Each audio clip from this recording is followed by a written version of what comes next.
सामवेद आता है। तो अभी आपने कॉन्सेप्ट पढ़ा, सबसे पहले थ्योरी पढ़ी उसकी पहले वेद में, फिर दूसरे वेद में आपने ये पढ़ा कि उसकी प्रोसेसिंग कैसे होगी, उसका क्रियान्वयन कैसे होगा, है ना, उसका प्रैक्टिकल नॉलेज क्या होना चाहिए। उसके बाद जो हमारा तीसरा वेद है ना, सामवेद, वो हमें क्या बताता है, वो हमें बताता है कम्युनिकेशन कैसे होना चाहिए, उसका कम्युनिकेट हम किस तरीके से करेंगे, गा कर करेंगे, बोल कर करेंगे, भाषा के माध्यम से करेंगे, पोइट्री के माध्यम से करेंगे, चिन्ह के माध्यम से करेंगे, किस प्रकार से हम कम्युनिकेट करें कि पूरे समुदाय को आपकी बात समझ में आ जाए, ठीक है ना। तो इसके लिए कैसे कैसे हम तरीके अपना सकते हैं, किस तरीके से हम बात अपनी दूसरों को समझा सकते हैं, है ना।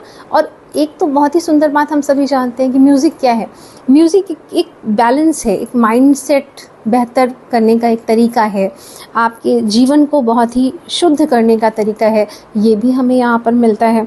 फोकस मिलता है, रिदम मिलता है जीवन का, ये हमें यहाँ पर देखने को मिलता है। तो ये हमें क्या देता है, सामवेद देता है।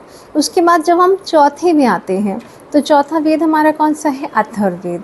तो हमने सबसे पहले क्या पढ़ा, कॉन्सेप्ट, थ्योरी, उसके बाद प्रोसेसिंग, क्रियान्वयन पढ़ा, और उसके बाद हमने पढ़ा उसका कम्युनिकेशन कैसे होना चाहिए, है ना, कि कैसे हम दूसरे तक वो बात पहुंचाएंगे, कैसे समाज में सब उसको बांध कर रखेंगे, कैसे उसको समझेंगे।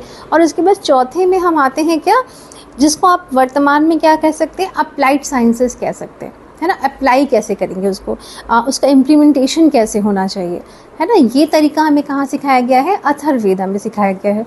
अथर्ववेदा में आपको क्या मिलेगा, लाइफ से कनेक्शन मिलेगा। इसका लाइफ से कनेक्शन कैसे, हमें इसमें मिलता है एक डेली लाइफ रूटीन गाइड, है ना, किस तरीके से हमें अपनी डेली लाइफ को जीना है।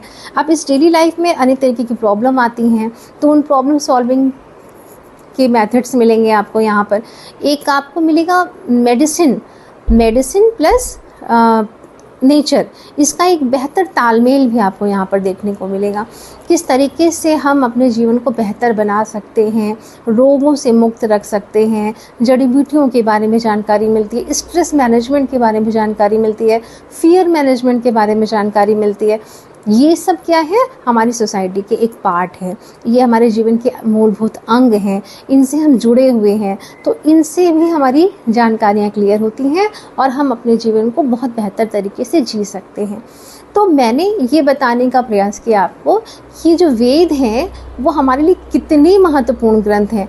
इसके अंदर अगर मैं सिर्फ आज की जनरेशन से ये कहना चाहूँगी कि आप देखें कि वेद सिर्फ एक महत्वपूर्ण पुस्तकों तक ही सीमित नहीं है, ये किस तरीके से आपको जीवन के सभी पक्षों को कितने बेहतर तरीके से बता रहे हैं। तो हम सभी को